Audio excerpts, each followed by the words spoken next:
पर आत्मा का फल प्रेम, आनंद, मेल, धीरज, कृपा, भलाई, विश्वास, नम्रता और संयम है। ऐसे ऐसे कामों के विरोध में कोई व्यवस्था नहीं।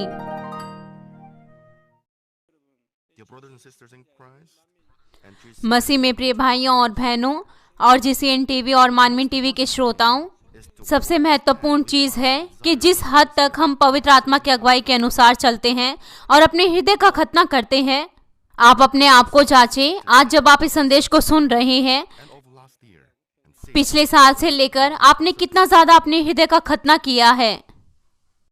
वो जो पवित्र आत्मा की अगुवाई के अनुसार चलते हैं, वो बहुत जल्दी ही पवित्र आत्मा के फलों को उत्पन्न करते हैं।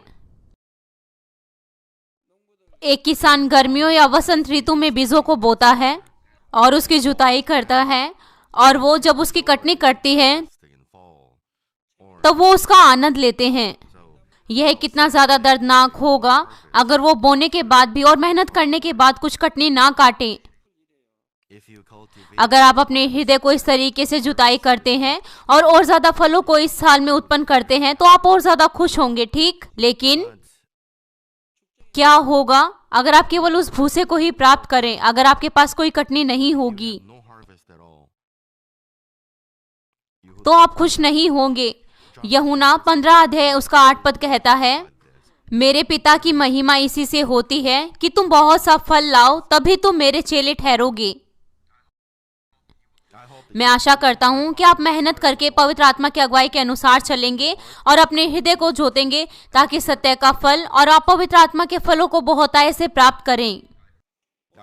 मैं प्रभु यीशु मसीह के नाम से प्रार्थना करता हूं कि आप इस साल कटनी के और ज्यादा फलों को प्राप्त करें और ज्यादा उस कटनी को प्राप्त करें, ताकि आप और ज्यादा उत्साह के साथ प्रभु का स्वागत करें जो बहुत जल्दी ही आएंगे। मसीह में प्रिय भाइयों और बहनों, यह पवित्र आत्मा के फलों का तीसरा सत्र है और इस संदेश में मैं आपको शांति के फल के बारे में बताऊंगा। रोमियो 12 अध्याय उसका 18 पद कहता है, जहां तक हो सके तुम अपने भरसक सब मनुष्य के साथ मेल मिलाप रखो। अगर हो सके तो हर मनुष्य के साथ शांति बनाकर रखो। यह ऐसा नहीं कह रहा कि आपको इस मनुष्य के साथ शांति बनानी है, उसके साथ नहीं। निश्चित तौर से यह पद आपको बता रहा है कि आपको सब मनुष्यों के साथ शांति बनानी है। और यह भी इब्रानियों उसका 12 अध्याय उसका 14 पद कहता है, सबसे मेल मिलाप रखने और उस पवित्रता की खोजी हो जिसके बिना कोई प्रभु को कदापि ना देखेगा। उसके बिना कोई भी प्रभु को ना देखेगा। वो व्यक्ति ऐसा कर सकता है। परमेश्वर की संतान जो उसमें विश्वास करते हैं, उनको सभी के साथ शांति बनाकर रखनी चाहिए। अपने पति पत्नी के साथ, बच्चों के साथ, माता पिता, मसीह में भाइयों और बहनों और सभी मनुष्यों के साथ। केवल उनके साथ नहीं जो हमसे प्रेम करते हैं, बल्कि उनके साथ भी जो हमसे नफरत करते हैं या फिर हमें कठिन समय देते हैं, उनके साथ भी शांति बनाकर रखें। यहाँ तक कि हम विश्वासी हैं, अगर फिर भी हमारे पास घमंड है तो फिर हम शांति बनाकर नहीं रख सकते। अगर हम सोचें कि हमारे सोच विचार दूसरों से अच्छे हैं तो फिर हम दूसरे लोगों के विचारों को नकारते हैं और हम इस तरीके से अहंकारी बन जाते हैं। और यहाँ तक कि कोई ऐसा मामला है जो बहुत से लोगों की संख्या के द्वारा निर्धारित होगा, अगर वो हमारे लाभ के लिए नहीं है तो भी हम शिकायत करते हैं। और यह भी जब हम दूसरे लोगों को हम उनकी केवल नकारात्मक चीजों की ओर देखते हैं। और कुछ और मामले हम कुछ ऐसे शब्दों को बोलते हैं जो दूसरे लोगों की जरूरतों को नुकसान पहुंचाते हैं। और हो सकता है कि हम कुछ ऐसे नकारात्मक शब्द बोलें जो लोगों को एक दूसरे से अलग करते हैं। जब हम ऐसे लोगों के साथ होते हैं तो हम ऐसा महसूस करते हैं कि हम पत्थरों से भरे हुए बिस्तर पर बैठे हैं और आसपास कोई शांति नहीं होती, और मुसीबतें और परीक्षाएं आती हैं जहां पर शांति को भंग करने वाले लोग होते हैं, चाहे यह है कोई देश या कोई स्थान या कोई परिवार या कोई संगठन हो। जो आशीषों का रास्ता है वो रुक जाता है और फिर समस्याएं पैदा होती है जहां पर शांति भंग होती है। विशेष तौर से कलीसिया में यह बहुत महत्वपूर्ण है कि हम शांति को बनाकर रखें। जो शांति है वो कभी भी भंग नहीं होनी चाहिए ताकि पिता परमेश्वर कार्य कर सके। कोई मायने नहीं रखता कि आप कितनी विश्वास योग्यता के साथ कार्य करते हैं, अगर आप शांति को भंग करते हैं तो आपकी प्रशंसा नहीं हो सकती। परमेश्वर कार्य नहीं कर सकता जहां पर शांति भंग होती है। यह केवल एक ऐसा रास्ता है जहां हम शैतान को मौका देते हैं कि वो हम पर दोष लगाए। इसलिए हम आशीषें प्राप्त नहीं कर सकते और परमेश्वर को महिमा नहीं दे सकते। तब किस तरीके से हम शांति के फलों को उत्पन्न कर सकते हैं? सबसे पहले हमें परमेश्वर के साथ शांति बनाकर रखनी है। आपको बहुत सारी चीजों के साथ शांति बनाकर रखनी है, लेकिन सबसे पहले आपको परमेश्वर के साथ शांति बनानी है। अगर परमेश्वर के साथ शांति भंग होती है तो सभी चीजें बेकार की हैं। सबसे ज्यादा महत्वपूर्ण चीज कि हम परमेश्वर के साथ शांति बनाकर रखें। हमारे और परमेश्वर के बीच में कोई भी पापों की दीवार नहीं होनी चाहिए। जब आदम ने उस भले और बुरे वृक्ष के ज्ञान से उस फल को खाया तो वो परमेश्वर को नहीं देख पाया और उसने अपने आप को परमेश्वर से छिपाया। पाप करने से पहले आदम ने परमेश्वर के साथ बहुत ज्यादा नजदीकी संबंध और मित्रता पूर्वक संबंध को महसूस किया, लेकिन पाप करने के बाद वो उनसे दूर हो गया। इसका मतलब जो शांति थी परमेश्वर और आदम के बीच में वो टूट गई। जब आप सत्य के अनुसार चलते हैं, परमेश्वर के साथ शांति बनाते हैं तो आप में साहस होता है। अवश्य ही आपको परमेश्वर के साथ शांति बनाने के लिए आपको हर एक प्रकार की बुराई को दूर करना चाहिए, लेकिन यहाँ तक कि अगर अभी हम सिद्ध नहीं हैं तो भी हमारी परमेश्वर के साथ शांति बन सकती है। जितना ज्यादा हम सत्य के अनुसार चलते हैं और जितना हमारा विश्वास होता है। अभी आप अचानक से एकदम आप शांति नहीं बना सकते जिस तरीके से तीसरे और चौथे स्तर के लोग होते हैं। अगर आप अपने विश्वास के अनुसार सभी चीजों में शांति बनाने की कोशिश करें तो फिर आप सभी चीजों में शांति बना पाएंगी। जब हम परमेश्वर के साथ शांति बनाने की कोशिश करते हैं, सबसे पहले हमें सारी चीजें सत्य के अनुसार करनी चाहिए। जब आप अपने माता पिता का आदर करते हैं या फिर पति पत्नी के बीच में, बाइबल कहती है कि आप प्रभु में उनका आदर करें।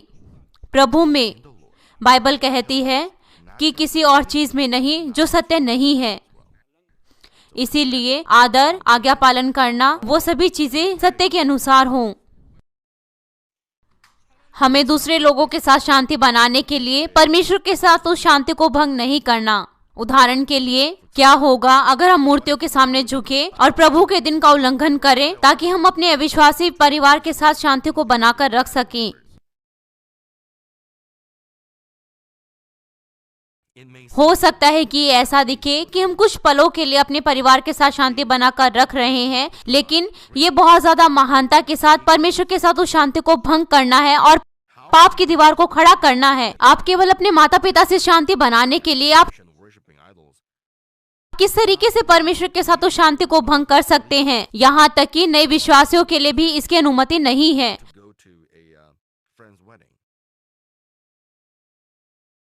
क्या होगा अगर आप विश्राम दिन का उल्लंघन करके अपने किसी दोस्त की शादी में जाएं? ऐसा नहीं होना चाहिए। अंत में आपके जीवन में केवल परीक्षाएं और मुसीबतें आएंगी। मनुष्यों के साथ शांति बनाने के लिए हमें सबसे पहले परमेश्वर को खुश करना है। ऐसा करने के द्वारा तब परमेश्वर हर चीजों में शांति को उत्पन्न करेंगे। तब परमेश्वर दुष्शत्रु शैतान को दूर करेंगे और यहाँ तक कि बुरे लोगों का भी हृदय बदल जाएगा। यह बिल्कुल वैसा है जैसे नीति वचन 16 अध्याय उसके 7 पद में लिखा है, जब किसी का चाल चलन यहोवा को भाता है तब वह उसके शत्रुओं का भी उससे मेल कराता है। इसीलिए ध्यान रखें कि आप इस पद को याद रखें। अगर आपके पति के द्वारा या आपके माता पिता के द्वारा आप पर सताव होता है तो यह कहता है, जब किसी का चाल चलन यहोवा को भाता है, यहाँ तक कि वो उनके शत्रुओं को भी उनसे शांति बनाने देता है। तो फिर क्यों आपको उस सताव को सहना है, अपने पति के द्वारा या फिर अपने माता पिता के द्वारा? क्यों क्यों क्यों आपको उस सताव को सहना है?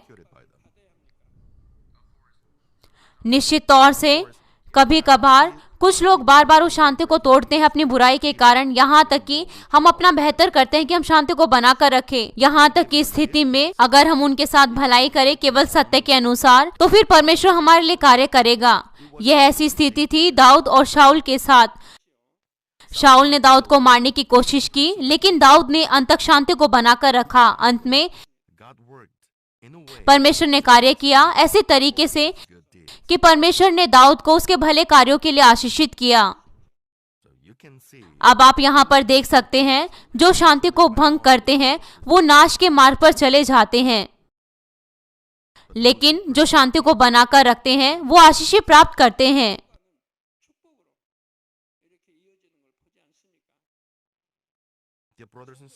प्रिय भाइयों और बहनों, दूसरा, हमें शांति को बनाने के लिए हमारा खुद के साथ शांति बनी होनी चाहिए। अपने आप से शांति बनाने के लिए हमें हर एक प्रकार की बुराइयों को दूर करना है और पवित्र होना है। अगर हमारे पास हमारे हृदय में कुछ बुराई बची है, तो फिर वो बुराई हर एक स्थिति के अनुसार बार बार आएगी, यहाँ तक कि ऐसा दिखता है कि जो शांति है वो भी बनी हुई है, लेकिन अगर स्थिति अलग होती है तो शांति भंग हो सकती है। अगर गुस्सा, नफरत, ईर्ष्या, लालच, ये सभी चीजें हृदय से आती हैं, तो यह कितना ज्यादा असुविधाजनक होगा।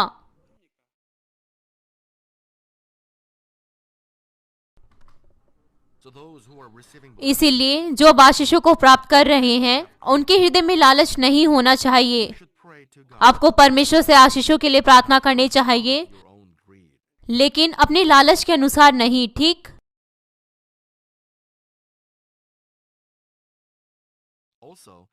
और यह भी, अगर सत्य का हृदय और असत्य का हृदय उन दोनों के पास एक जैसी ताकत हो, तो और ज्यादा हमारे हृदय में असुविधा होती है, क्योंकि दो हृदय एक दूसरे के साथ लड़ाई कर रहे हैं। प्रेरित पौलुस ने अपने आप को एक नीच व्यक्ति कहा। ऐसा क्यों है?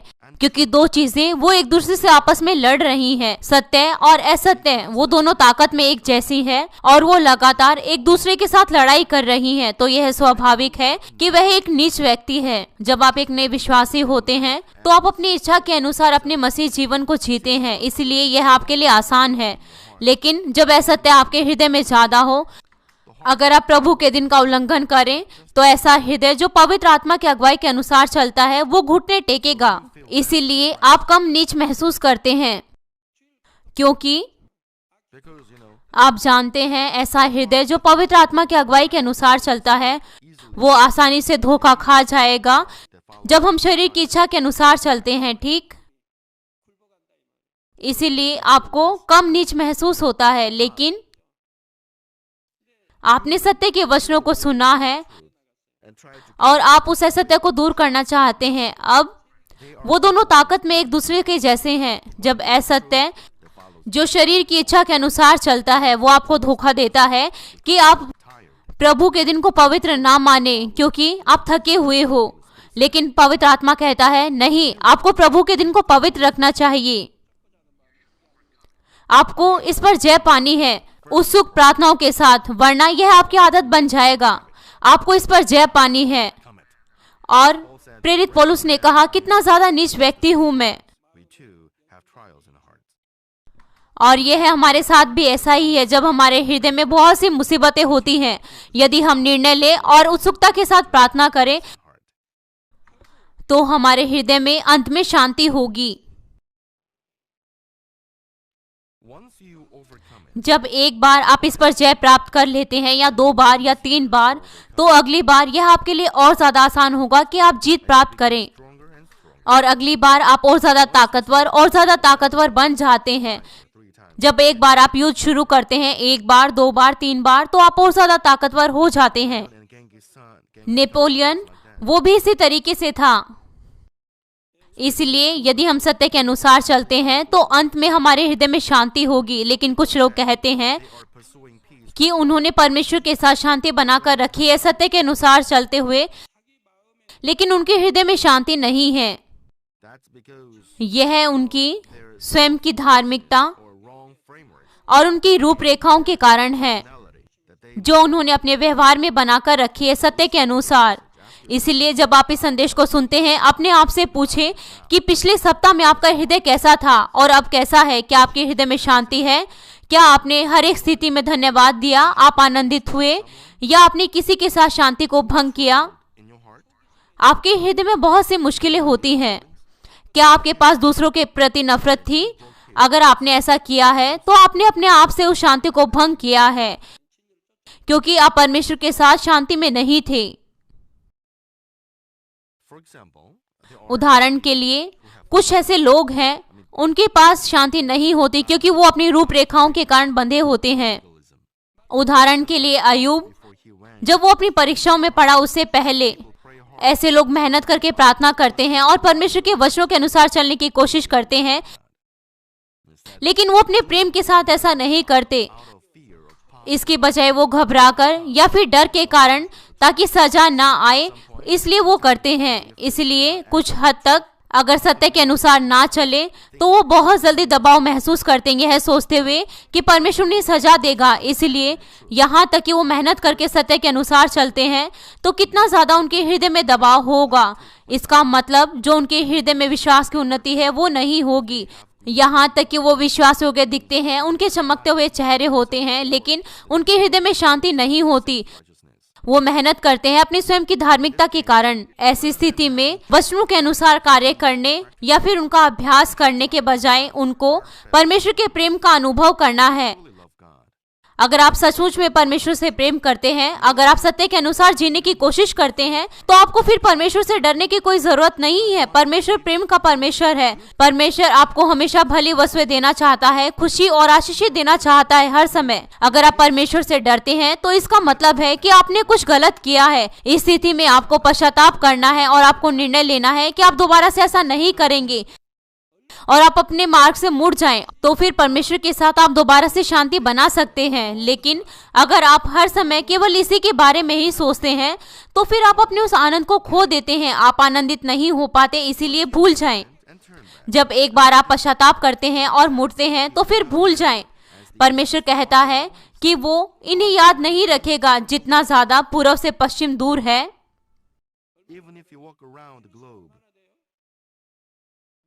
यह आनंद है, क्या नहीं है? क्या ऐसा है? अगर आप किसी एक दिशा में जाएं, उदाहरण के लिए अगर हम पूर्व की ओर जाएं, तो फिर पश्चिम बहुत दूर है। इसीलिए परमेश्वर कहते हैं कि वो उन्हें याद नहीं रखेंगे। लेकिन समस्या यह है कि आप पश्चाताप करें और उन मार्गों से अपना मन फिराएं, लेकिन आप फिर भी इसे याद रखते हैं।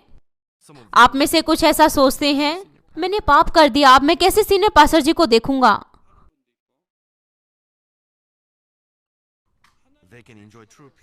वो सच्ची शांति का अनुभव कर सकते हैं जिस हद तक वो अपने हृदय के साथ परमेश्वर से प्रेम करते हैं।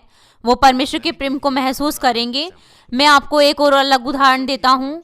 कुछ ऐसे लोग हैं जिनके हृदय में शांति नहीं होती, क्योंकि जो उन्होंने पाप बीते समय में किए थे अभी भी उनकी रूपरेखाएं उनके पास हैं। वो सत्य के अनुसार चलने की कोशिश करते हैं, लेकिन जिस तरीके से उन्होंने आशा की थी उसके अनुसार वो उस परिणाम को नहीं पाते, तो वो निरुत्साह हो जाते हैं और परमेश्वर के सामने शर्म महसूस करते हैं और वो अपनी ताकत को खो देते हैं और सोचते हैं कि मैं ऐसा क्यों हूँ। और वो अपने हृदय की शांति को खो सकते हैं इस चीज से डरते हुए कि दूसरे लोग उनसे निरुत्साह होंगे और यह सोचते हुए कि दूसरे लोग उनसे प्रेम नहीं करेंगे। ऐसे लोगों को आत्मिक संतान बनना चाहिए।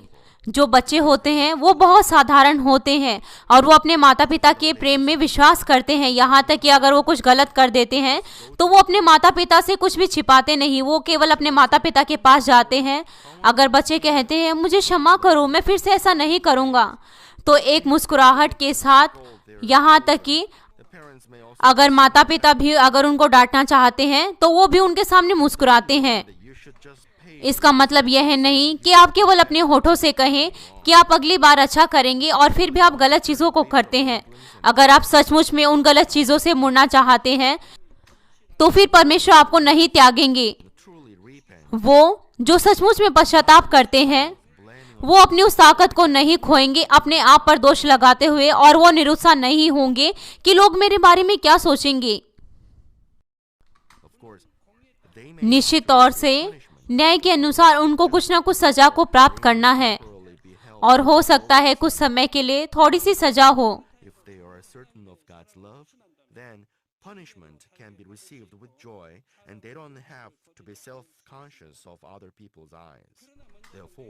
इसीलिए सबसे पहले हमें विश्वास करना है कि परमेश्वर सचमुच में हमसे प्रेम करते हैं और हमें सिद्ध बनाते हैं, और यहाँ तक कि अभी हम सिद्ध नहीं हैं। ऐसा तब होगा जब हम वास्तव में बदलने की कोशिश करें। इसीलिए महत्वपूर्ण चीज यह है कि आप विश्वास करें। अगर आप सोचते हैं कि मैंने पश्चाताप किया है और आप सोचते हैं कि मुझे अभी क्षमा नहीं मिली है, तो फिर परमेश्वर आपसे खुश नहीं होंगे। अगर आप वास्तव में पश्चाताप करते हैं और अपने मार्गों से मुड़ जाते हैं, तब आपको विश्वास करना है कि आपको क्षमा मिली है। तब आप उनसे विश्वास प्राप्त कर सकते हैं और उनको खुश कर सकते हैं। और यहाँ तक कि अगर आपके जीवन में परीक्षाएं आए तो आप उन्हें ग्रहण कर सकते हैं। और आपको भी परमेश्वर में विश्वास करना है कि वो आपको ऊंचा उठाएंगे जब आप परमेश्वर के सामने दीन बनेंगे। हमें उदास नहीं होना है कि मैं दूसरों के द्वारा पहचान पाना चाहता हूँ। इसके बजाय हमें लगातार चलते जाना है और हमें सत्य के अनुसार कार्य करने हैं, एक सच्चा हृदय और सच्चे कार्य। इस तरीके से हमारे हृदय में शांति हो सकती है और हम आत्मिक तौर से साहसी हो सकते हैं। तीसरा, हमें सबके साथ शांति बनाने के लिए सबसे पहले हमें अपने आप का बलिदान करना चाहिए। आपके बिना बलिदान के आप दूसरों के साथ शांति नहीं बना सकते। अगर आप बलिदान नहीं करते, अगर आप हर दिन नहीं मरते, तो आप दूसरों के साथ शांति नहीं बना सकते। ठीक, आपके पास अभी भी घमंड होता है, स्वयं की धार्मिकता होती है और खुद के रूपरेखाएं होती है, इसलिए आप दूसरों के साथ शांति नहीं बना सकते। इसलिए सबके साथ शांति बनाने के लिए सबसे पहले आपको इस योग्य होना चाहिए कि आप अपने आप का बलिदान करें। शांति बनाने के लिए आपको अनुचित व्यवहार नहीं करना चाहिए। हमें अपने आप की शेखी नहीं मारनी चाहिए। हमें अपने पूरे हृदय के साथ अपने आप को दीन करना है और दूसरों को ऊंचा उठाना है। हमें स्वयं की शेखी नहीं मारनी चाहिए और उसी समय हम इस योग्य होने चाहिए कि हम दूसरे लोगों के विचारों को स्वीकार कर सकें। वो है, अगर वो सत्य में है तो हमें ऐसा नहीं सोचना चाहिए जितना भी हमारा विश्वास का परिणाम है, लेकिन दूसरों के विश्वास के अनुसार। यहाँ तक कि हमारे विचार ठीक हो सकते हैं तो भी हमें दूसरों के विचारों का अनुसरण करना है जब तक कि वो असत्य ना हो। इस तरीके की शांति को पाने के लिए हमें अपने आप का बलिदान करना चाहिए, यहाँ तक कि खुद का बलिदान करने के बिंदु तक।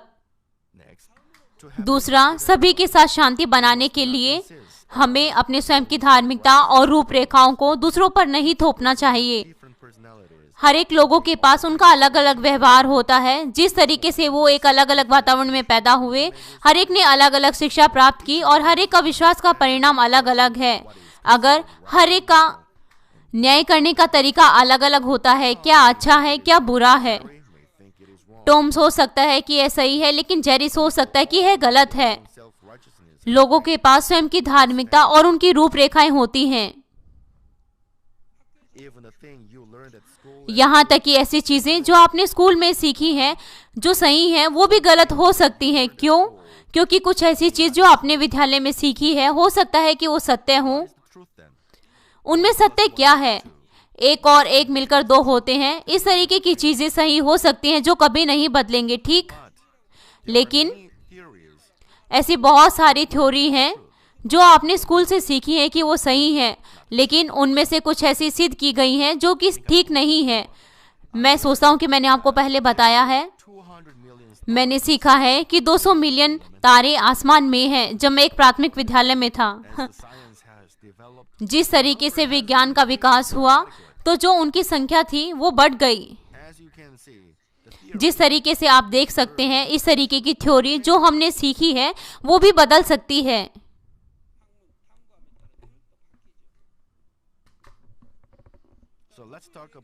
इसलिए आइए हम पति और पत्नी के बारे में बात करें। उदाहरण के लिए, अगर पति चाहता है कि उनका घर हमेशा साफ रहे, लेकिन पत्नी वो ऐसा नहीं करती। पत्नी अपने घर को अच्छे से रखती है, लेकिन पति चीजों को इधर उधर कर देते हैं। लेकिन यह स्थिति इसके विपरीत है। जब यह पति किसी चीज को एक स्थान पर रखता है, उसकी पत्नी उस चीज को किसी दूसरी जगह पर रख देती है।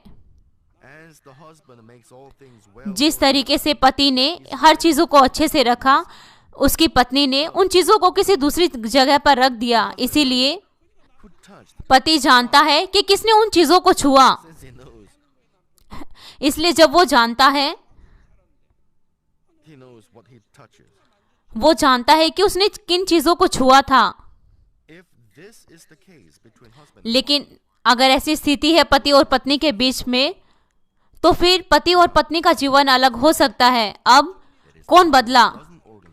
वो जिसने चीजों को सही से नहीं रखा। अगर पति चीजों को अच्छे से रखता है तो उसकी पत्नी को बदलना चाहिए। अगर पत्नी अच्छे से काम करती है तो उनके पति को बदलना चाहिए। अगर पत्नी चीजों को सही से रखती है, अगर उसका पति उन चीजों को इधर उधर रखता है, तो उनके हृदय में थोड़ा सा दुख होगा। इसलिए पत्नी अपने पति से कह सकती है कि वो चीजों को ठीक से रखे, लेकिन वो नहीं सुनता। वो उनसे कहती है 1 बार, 2 बार, 3 बार, लेकिन वो फिर भी नहीं बदला। इसलिए वो अपने हृदय में थोड़ा सा दुख महसूस करती है। वो अपने जीवन में थोड़ी मुसीबत महसूस करती है, क्योंकि वो लगातार उनसे कहती है, लेकिन वो फिर भी वैसा नहीं करते। उसे अपनी पत्नी की बातों को सुनना चाहिए। यहाँ तक कि ऐसी परिस्थिति में उनके बीच में झगड़ा हो सकता है। क्या आप सोचते हैं कि यही केवल एक मामला है? और भी बहुत से मामले हैं। यह इस बात पर निर्भर करता है कि आपको किस तरीके से आपके माता पिता ने सिखाया है। उनका व्यवहार इस तरीके से बदल सकता है। अगर वो अच्छे से बढ़े और उन्होंने अच्छी शिक्षा प्राप्त की है, तो वो फिर अपने माता पिता से अच्छे से सीख सकते हैं और अच्छे तरीके से बढ़ सकते हैं। तब पति और पत्नी जब वो मिलते हैं, तब वो इस बात की चिंता नहीं करते, और बाद में जब उनकी शादी होती है, वो इन सभी चीजों को जानने पाते हैं, और तब उनके जीवन में थोड़ी सी मुसीबतें और झगड़े होते हैं उनके हृदय में।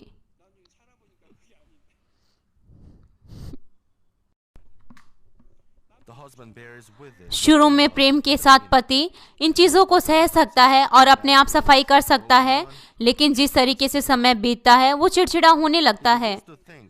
वो इस तरीके से सोचना शुरू करता है कि उसकी पत्नी ने ठीक से घर की शिक्षा प्राप्त नहीं की। वो हैरान होता है कि क्यों उसकी पत्नी उन चीजों को नहीं कर पा रही जो बहुत आसान है। वो उनसे सालों से ऐसा पूछता है, लेकिन वो नहीं बदलती। इसका मतलब है कि उसने उनकी बातों को नहीं सुना। ठीक, वह विश्वास करता है कि जब उसका पति उनको सलाह देता है, वो बदलने की कोशिश करती है। यहाँ तक कि पहले उन्होंने कभी भी उन कार्यों को नहीं किया और वो उन चीजों को पसंद नहीं करती। पत्नी अपने पति से कहती है कि वो जुआ खेलना छोड़ दे। कृपया करके आप इस परिवार के बारे में और आप इन बच्चों के बारे में सोचें। आप जुआ खेलना छोड़ दें। बच्चों को कॉलेज में जाना है। किस तरीके से आप इन सभी चीजों को संभालेंगे? आपको ऐसे नहीं करना चाहिए। आप अपने जीवन को इस तरीके से नहीं चला सकते। कृपया करके आप इसे छोड़ दें। लेकिन वो ऐसा नहीं करता। वो जुआ खेलता है जब तक कि वो सभी चीजों को नहीं खो देता। एक उदाहरण, यहाँ पर घर में शांति भंग होती है। जब कोई ठीक तरीके से बोलता है, यहाँ तक कि अगर आपके बच्चे हैं जो आपको कहते हैं, तो आपको उनकी बातों को मानना है। आपको उनकी बातों पर ध्यान देना है। आपको उनकी बातों को सुनना है और उनका आज्ञा पालन करना है। तब शांति भंग नहीं होगी, वरना इसके अलावा शांति भंग हो जाएगी।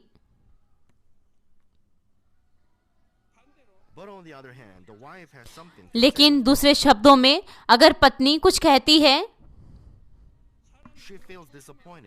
वो निरुत्साह महसूस करती है अपने पति के द्वारा, यह सोचते हुए कि मैं बस केवल सफाई करने के लिए नहीं हूँ। अगर कभी कभार मैं सफाई नहीं कर पाती अपने आप से, तो उनको अपने आप करना चाहिए।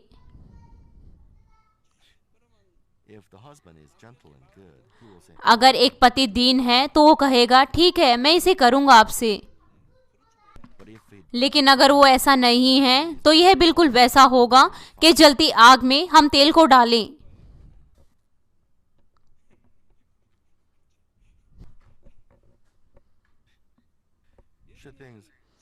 अगर आप सोचते हैं कि यह क्यों इतना ज्यादा शिकायत कर रहे हैं, यह सचमुच में सकरे मन का है। यह ऐसा दिखता है कि यह अपनी इच्छा से मेरे लिए सब कुछ करेंगे, लेकिन अब यह शिकायत करते हैं इन सभी मामलों में। अब यहाँ तक कि यह मेरे परिवार की शिक्षा के बारे में भी बोल रहे हैं। शांति स्थापित हो सकती है केवल जब वो दूसरों की ओर से सोचें और दूसरों की सेवा करें और अपने बारे में ना सोचें। यीशु ने उनसे कहा, जब हम अपनी भेंटों को देते हैं, अगर हमारे पास कुछ ऐसा है कि अगर हम अपने किसी भाई के विरोध में हैं, तो हमें जाकर सबसे पहले उसके साथ सम्मति करनी है। हमारी भेंट तभी परमेश्वर स्वीकार कर सकते हैं जब केवल अपने भाई से सम्मति करने के बाद हम दें।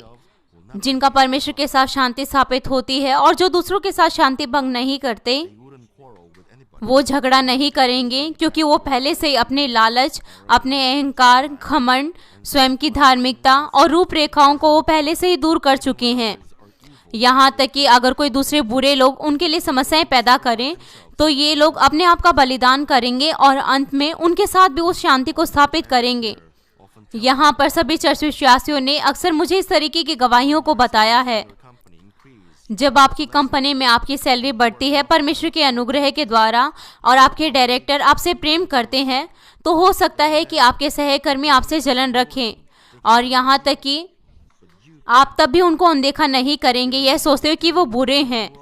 यहाँ तक कि आपने कुछ भी गलत नहीं किया, आप ऐसा सोचने की कोशिश करेंगे जो कि दूसरों की ओर से है। आप और ज़्यादा दीनता के साथ उनकी सेवा करेंगे और आप अपना उत्तम करेंगे, और अंत में उनका हृदय भी बदल जाएगा और आपके साथ वो शांति स्थापित करेंगे और वो भी आपसे प्रेम करेंगे। इसलिए हमारे सदस्य अपने सहकर्मियों के साथ उनका आदर होता है और उनसे प्रेम किए जाते हैं।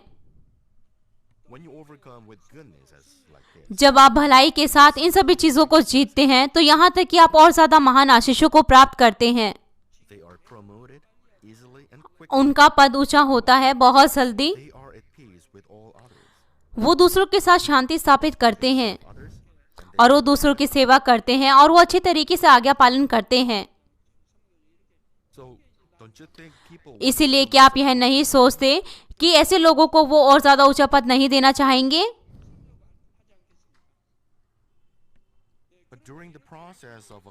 शांति को स्थापित करने की इस प्रक्रिया में हम कुछ चीजों को महसूस कर सकते हैं। सबसे पहले, अगर ऐसा दिखता है कि दूसरे लोग उस शांति को भंग कर रहे हैं, यहाँ तक कि आपके हृदय में कोई बुरी भावना नहीं है, आपको सबसे पहले जांचना है कि क्या वास्तव में दूसरे लोगों की गलती है या नहीं। कभी कभार आप ऐसी चीजें करते हैं कि वहाँ पर शांति भंग होती है, लेकिन आप उनको महसूस नहीं करते। शब्दों के कारण या फिर ऐसे कार्य आप दूसरे लोगों की भावनाओं को ठेस पहुंचाते हैं, लेकिन बस आप अपने आप से केवल सोचते हैं कि आपके पास कोई भी गलत भावना नहीं है, तो फिर शांति को नहीं बना सकते। आप यहाँ तक कि आप अपनी गलती को महसूस नहीं करते और फिर ना ही आप अपने आप को बदल सकते। आपको जांचना चाहिए कि क्या आप वास्तव में दूसरों के सामने ऐसे हैं कि आप शांति को स्थापित करते हैं। और यह भी कभी कभार जो ऊंचे पद पर हैं वो ऐसा सोच सकते हैं कि उनके पास शांति है, लेकिन उनके सहकर्मी वो कुछ मुश्किलों में होते हैं। वो अपने हृदय को नहीं खोलते, लेकिन उनकी भावनाओं पर ठेस पहुंचता है। इसी तरीके से हमारे सहकर्मियों में भी हो सकता है। और दूसरी चीज, आपको इस बारे में सोचना चाहिए कि जब आप शांति को स्थापित करते हैं, वहां पर सच्ची शांति होनी चाहिए अपने पूरे हृदय के साथ। यहाँ तक कि कुछ ऐसे लोग जिनका परमेश्वर के साथ शांति नहीं है और अपने आप में शांति नहीं है, कुछ हद तक उनका लोगों के साथ शांति बन सकती है। इसके बजाय जब आपने इस कलीसिया में बहुत सालों से उस सुसमाचार के प्रचार को सुना और आपने कुछ शब्दों को अपने हृदय में रखा, तो आप में से कुछ भी तब भी आप शांति को तोड़ सकते हैं। इससे बढ़कर, क्योंकि आपने बहुत सारी चीज़ों को सुना और सीखा है कि आपको शांति को नहीं तोड़ना चाहिए जब आप परमेश्वर के कार्यों को करते हैं। आपको दूसरे लोगों के साथ झगड़ा नहीं करना। अगर दूसरों की सोच विचार अलग है, तो भी हम यह नहीं कह सकते कि आपने उस शांति के फल को पैदा कर लिया, क्योंकि आपने बुराई नहीं की। पवित्र आत्मा का फल जो हृदय में पैदा होता है वो अंदर होता है, बाहर नहीं। उदाहरण के लिए, यदि कोई एक ऐसा व्यक्ति है जो आपकी सेवा नहीं करता और आपको पहचानता नहीं, तो आपके हृदय में असुविधा होती है, लेकिन आप अपने व्यवहार में इसे नहीं दिखाते। आप सोच सकते हैं कि मैं बस इसे अपने व्यवहार में नहीं दिखाऊंगा। आइए अगर हम कहें कि ऐसी ही चीज दोबारा होती है, तो आप इन सभी भावनाओं को इकट्ठा करते हैं। आप इस नाराजगी को सीधे तौर पर नहीं दिखाते, क्योंकि आप यह सोचते हैं कि इससे आपका घमंड टूटेगा, और हो सकता है कि किसी दूसरे तरीके से आप दूसरे व्यक्ति पर दोष लगाते हैं, और कहीं ना कहीं आप ऐसा महसूस कराते हैं कि आपको ठेस पहुंचा है, और आप दूसरों को समझने में आपके पास शांति नहीं होती। आप सोचते हैं कि आपका झगड़ा हो जाएगा।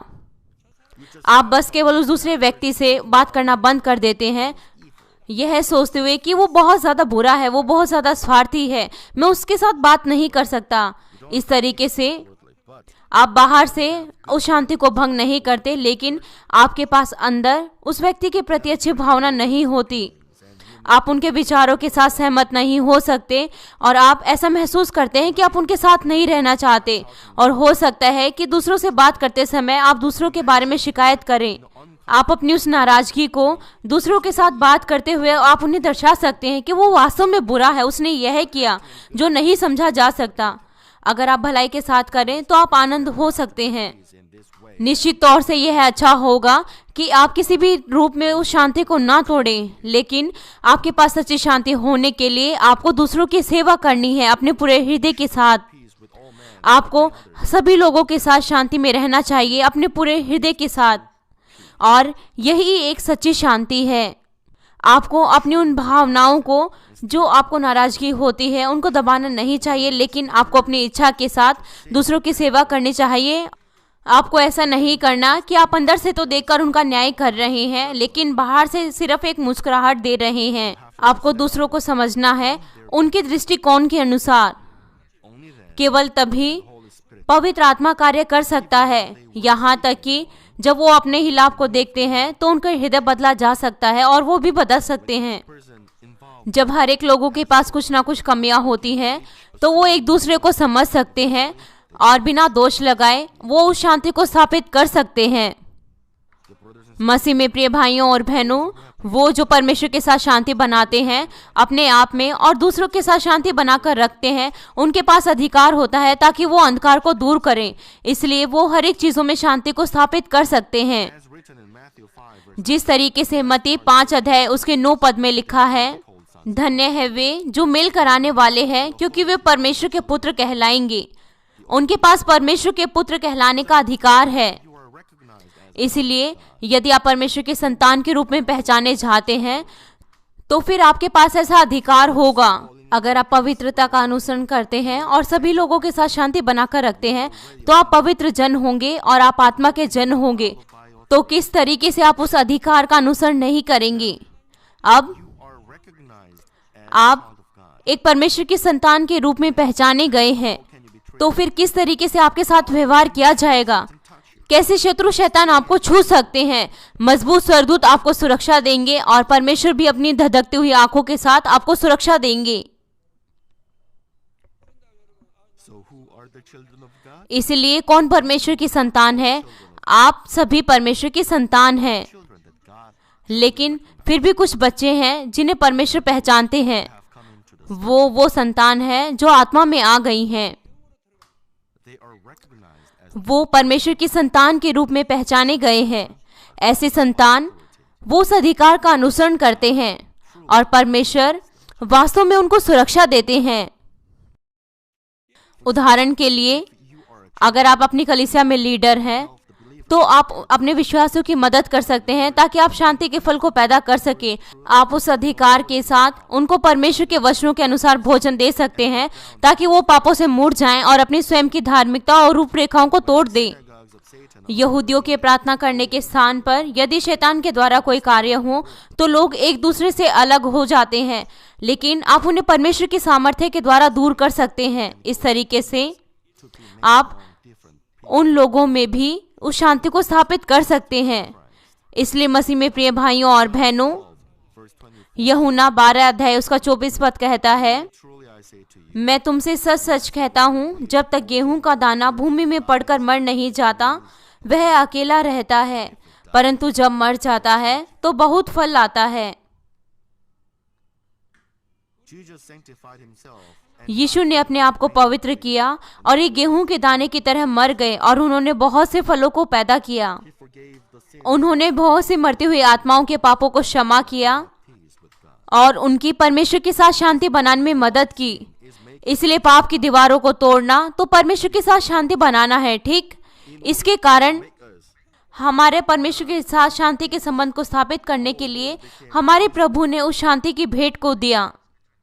इसलिए सच्ची शांति को स्थापित करने के लिए परमेश्वर और हमारे बीच में हमारे प्रभु ने उस क्रूस को लिया ताकि वो हमें पापों से छुड़ा सके। जो पाप हैं वो शांति को तोड़ते हैं, इसलिए By redeeming us, हमें पापों से छुड़ाने के लिए और हमारे और परमेश्वर के बीच में शांति स्थापित करने के लिए, ताकि हम परमेश्वर को अब्बा पिता कहकर पुकारने पाएं। as a result, और परिणाम के तौर पर King of Kings, प्रभु राजाओं का राजा और प्रभु का प्रभु बना और उन्होंने बहुत ज्यादा बड़ी महिमा को पाया। if we sanctify ourselves, अगर हम अपने आप को पवित्र करते हैं, मरते हैं और दूसरों के लाभ को देखते हैं, तो इसका मतलब यह नहीं कि हमें नुकसान होगा। we can gain abundant harvest. हम बहुत आय से उस कटनी को काट सकते हैं जब केवल हम दूसरों के लिए बलिदान करते हैं, तब नहीं जब हम खुद का ही लाभ देखते हैं। परमेश्वर पिता हमसे चाहते हैं कि हम बलिदान करें और उस गेहूं के दाने की तरह मर जाएं ताकि हम बहुतायत से फलों को पैदा करें, जिस तरीके से यीशु ने किया। Numerous वो बहुत सी आत्माओं को परमेश्वर की ओर अगुवाई करना चाहते थे और वो चाहते थे कि वो परमेश्वर की संतान के रूप में पहचाने जाएं। I hope मैं आशा करता हूँ कि आप जल्दी ही उस सत्य के हृदय को अपनाएंगे जो अपनी मर्जी से दूसरों की सेवा करे और हर एक चीजों में शांति के फलों को पैदा करे। may you enjoy the spiritual authority होने पाए आप उस आत्मिक अधिकार का अनुसरण करें परमेश्वर की सच्ची संतान होने के नाते, और वो कीमती संतान बने स्वर्ग के राज्य में। प्रभु यीशु मसीह के नाम से प्रार्थना करता हूँ,